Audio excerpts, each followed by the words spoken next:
E aí, pessoal, tudo bem? A gente está de volta com mais uma aula e dessa vez a gente vai falar sobre o sistema nervoso nos animais.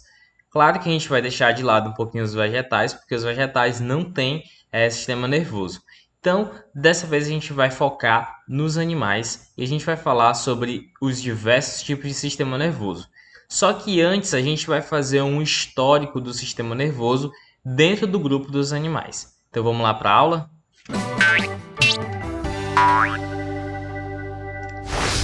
Então, pessoal, o que acontece aqui no sistema nervoso dos animais? O sistema nervoso, assim como todos os outros sistemas do nosso corpo e do corpo dos outros animais, ele foi aparecendo aos poucos e essas adaptações elas foram ficando cada vez mais complexas até a gente ter o sistema nervoso que a gente tem hoje, certo? Então, tudo começou com a simetria.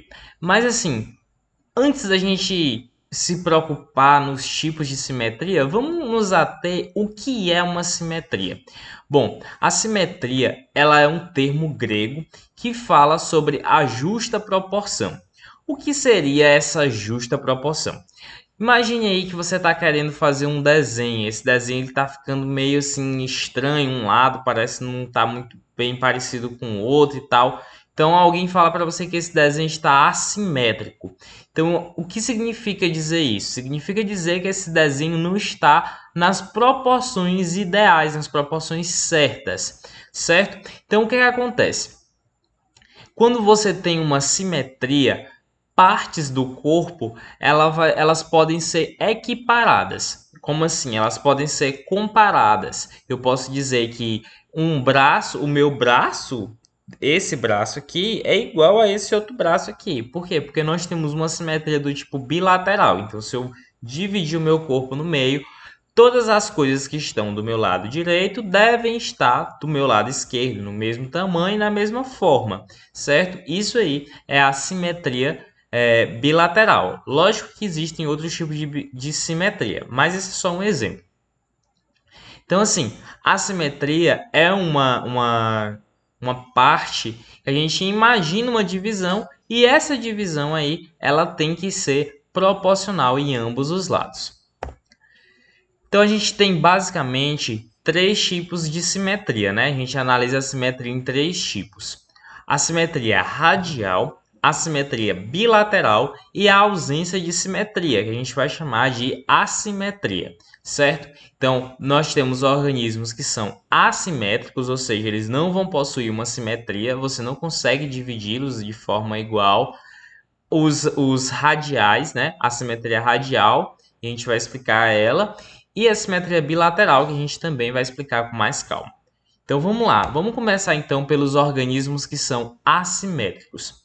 Organismos que são assimétricos são aqueles que não possuem nenhum tipo de simetria, então você não consegue fazer uma divisão clara do corpo desse organismo. Se você pega esse organismo, você não consegue dividir ele no meio e dos lados, os lados que foram divididos apresentarem proporções iguais. Ou vai ter uma parte maior, uma parte menor, vai ter uma estrutura de um lado que está faltando da outra. Então, essa ausência de proporções entre as duas partes a gente chama de assimetria.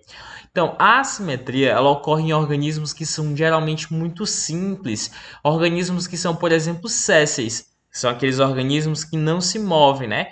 O maior exemplo de animal assimétrico que a gente tem são os poríferos. Os poríferos são os animais mais simples que a gente conhece. Então, eles são assimétricos. Se você pegar eles, você não consegue dividir ele em partes iguais.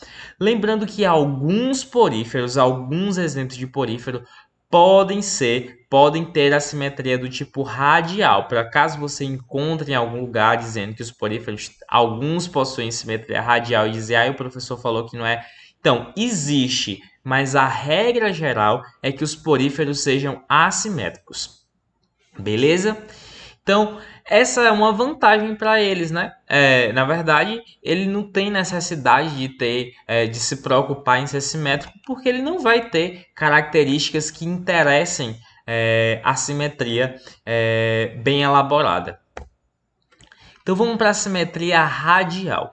Simetria radial é uma simetria que você cria diversos planos imaginários a partir do centro, né? Do raio daquele corpo. Então você pega ali o corpinho, por exemplo, aqui o corpo dessa anêmona, né?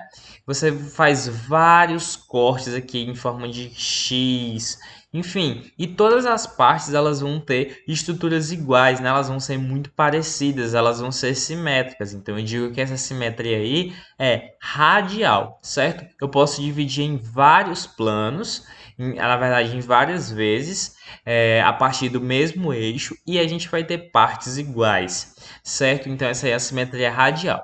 E aí um exemplo bem legal é o da estrela do mar. A estrela do mar ela possui uma simetria radial de um tipo especial, é a simetria pentarradial, ou seja, você consegue dividir ela em exatas 5 partes iguais, certo? Então a estrela do mar ela tem a simetria radial e especificamente a simetria pentarradial, que é a simetria que ela vai ter a capacidade de ser dividida em 5 partes iguais. 5. Então, prosseguindo. A gente tem a simetria bilateral. Essa simetria bilateral talvez seja a mais requisitada entre os organismos que são mais complexos, né? Na simetria radial, ela também vai acontecer em organismos que são menos complexos, também em organismos sésseis, por exemplo, a anêmona, né? A anêmona é um tipo de quinidário que ele tem a vida fixa lá no substrato, né? Ele vai ser um organismo sessile. Na simetria bilateral, a gente vai ter uma divisão imaginária que divide o corpo em 2 partes iguais. Então, imagine aí que você está em pezinho e a gente vai fazer uma divisão imaginária aqui no meio do seu corpo. Então, se você dividir aqui o seu rosto no meio, o que é que vai acontecer? De um lado vai ficar um olho, do outro lado vai ficar outro olho. Se você pegar aqui o seu nariz, de um lado fica uma narina, do outro lado fica outra narina. Se você pegar a sua boca, a voltinha da boca, né? Ela vai afinando para ambos os lados, levando em consideração que todo mundo é uma pessoa, que você é uma pessoa típica, né? Uma pessoa que não tem nenhuma anomalia. Se você é uma pessoa normal, entre aspas, né? Você tem essas 2 partes semelhantes, certo? Então, o plano de corte da simetria bilateral é essa do eixo aqui, certo? Não é qualquer corte, né? Se você cortar aqui assim, lateral no meio, você não vai conseguir ter as 2 partes iguais. Tem que ser esse plano aqui, beleza? Então a gente tem algumas vantagens de possuir a simetria bilateral, e ela tem muito a ver com a locomoção e também tem a ver com a formação do nosso sistema nervoso. Então o que acontece? A simetria bilateral, ela proporcionou o aparecimento dos órgãos dos sentidos, né, numa região mais à frente, né? Por exemplo, aqui no nosso corpo, os órgãos do sentido estão a grande maioria aqui perto da cabeça, né? Ó, o paladar, que é representado aqui pela boca, né, tá na cabeça. O olfato, que é representado pelo nariz, está na cabeça, os olhos estão na cabeça, que representam a visão, a audição é também representado na cabeça, e o nosso tato, a gente tem tato no rosto, né? A gente consegue sentir, mas o tato ele não está na cabeça, mas poderia estar, né? Infelizmente não está, não sei porquê, no decorrer aí da história evolutiva o tato não ficou na cabeça, mas ok. Mas o que acontece? Como os órgãos do sentido eles estão todos aqui na cabeça, fica próximo do nosso centro receptor, né? Que é o cérebro. O cérebro ordena as coisas acontecerem. Então, a gente tem aqui na cabeça uma grande quantidade de informações. Por exemplo, você consegue sentir gostos, consegue sentir cheiros, consegue escutar, consegue ver. Então, essa facilita, né, eles estarem próximos. Nos animais isso também acontece. Nos organismos mais simples, né? A gente também tem a cefalização, né? Que é a formação do cérebro na região da cabeça. E isso facilita porque ela vai estar sempre na frente, né? Se você olhar aí o exemplo da cobra que eu coloquei aí, a cabeça dela vai na frente do corpo. Então ela encontra alimento com mais facilidade, ela consegue se defender com mais facilidade. Enfim, Outro exemplo aí da Joaninha, também tem a região da cabeça dela, é onde está a boca. Então, tudo isso aí foi favorecido pela simetria bilateral, né? Porque existem partes iguais de um lado e do outro, então elas tendem a se concentrar em um local. Então, as partes que têm as funções, elas vão se concentrar em um lugar determinado, certo? Então, a gente tem aí a coordenação nervosa dos animais. Pessoal, o nosso corpo e o corpo de todos os animais, ele possuem diversos tipos de regulação, né? A gente tem a regulação que é pela parte elétrica e também tem a regulação que é pela parte hormonal. A gente vai focar na parte elétrica, que é a parte do sistema nervoso. Beleza. Então, o sistema nervoso ele tem basicamente três funções. Ele tem a função de receber um estímulo, de traduzir esse estímulo e emitir uma resposta que seja equivalente àquele estímulo. Exemplo, se você pegar, por exemplo, numa panela quente, o seu corpo recebe o estímulo, que é tocar na panela quente.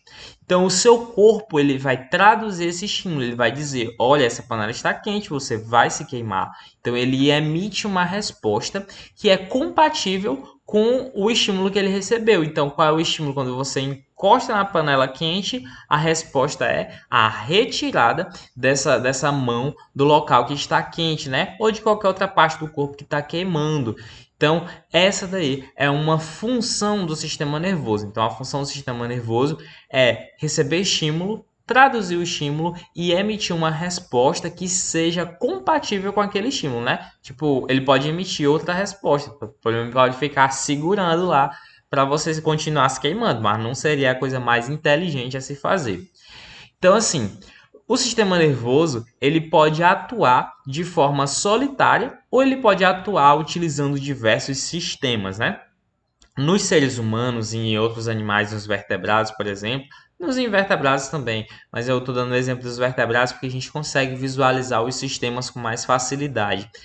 O sistema nervoso ele pode atuar regulando a ação de outros sistemas, como o sistema digestório, como o sistema respiratório, o sistema endócrino. Todos esses sistemas aí podem ser regulados pelo sistema nervoso, certo? Então ele pode atuar sozinho, ele pode enviar o estímulo sozinho, ou ele pode enviar o estímulo para outro organismo, por exemplo, o sistema locomotor. Você vai retirar aqui, né? Fazer a retirada da sua mão. Você precisa de quê? Dos seus músculos, dos seus ossos. Então, ele está atuando em conjunto com o sistema locomotor, certo? Então, o sistema nervoso, ele tem essa função aí de regular essas atividades do nosso corpo. E a célula que é responsável por gerar essa resposta, né, é a célula nervosa, né? São células especializadas chamadas de neurônios. Pessoal, os neurônios eles são capazes de transmitir o que a gente chama de impulso nervoso. O impulso nervoso nada mais é do que uma corrente elétrica que vai passar através do nosso corpo, levando o estímulo até o nosso cérebro para que ele possa traduzir e enviar uma resposta compatível através também de um impulso elétrico, certo? Então os neurônios eles vão ter essas adaptações para suportar essas descargas elétricas que elas vão ser feitas através do nosso sistema nervoso. Então como é que isso acontece? A gente tem a transmissão do impulso nervoso. O impulso nervoso ele é um sinal elétrico que sempre vai seguir o mesmo caminho. O dendrito, o corpo celular e os axônios. Eu vou voltar aqui e eu vou mostrar para vocês. Ó. Nessa região aqui é a região dos dendritos, certo? Essa outra região aqui é a região do corpo celular. E essa região maior aqui vai ser o axônio, certo? E aí a gente tem as terminações do axônio. É por esse caminho aqui que o impulso nervoso passa. Então, a gente vai passar esse impulso para que ele chegue no nosso cérebro e depois ele consiga emitir uma resposta. Só que assim, pessoal, os neurônios eles não podem encostar um no outro, né? Porque tem uma corrente elétrica passando ali. Então ele não vai passar, ele não vai encostar um neurônio no outro. Então vai haver uma regiãozinha e essa regiãozinha que não vai haver contato, né? Eles vão estar bem próximos um do outro, mas não vai haver contato. Então, essa região que fica aqui, ó, entre um neurônio e outro, a gente vai chamar de sinapse, certo? As sinapses nervosas, elas fazem a transmissão do impulso nervoso sem que haja contato direto entre dois neurônios. Então, os neurônios eles não vão se encostar, mas vai haver uma separação lá que a gente vai chamar de sinapse. Pessoal, alguns organismos no decorrer da história foram acumulando grandes quantidades de neurônios dentro de um local. Então, eles formam gânglios. Esses gânglios aí são muito importantes para a transmissão do impulso nervoso, principalmente em organismos mais simples. A gente tem gânglios nervosos, mas alguns animais, como por exemplo crustáceos, insetos, eles utilizam os gânglios para fazer o papel de um cérebro, né? Eles não têm um cérebro de fato, mas eles têm um sistema nervoso do tipo ganglionar que a gente vai analisar um pouquinho mais para frente.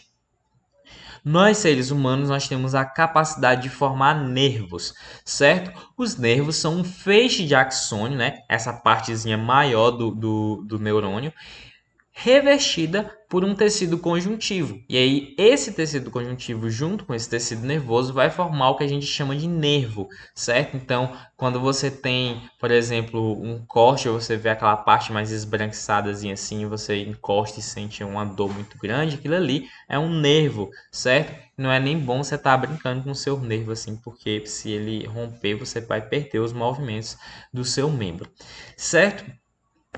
Então, pessoal, essa foi nossa aula introdutória sobre o sistema nervoso dos animais. A gente vai falar depois do sistema nervoso dos invertebrados e depois dos vertebrados. Lógico que a gente não vai falar das plantas, porque as plantas não têm sistema nervoso, mais uma vez repetindo essa informação. Então, se você ficou com alguma dúvida, por favor, deixe aqui nos comentários, mande uma mensagem.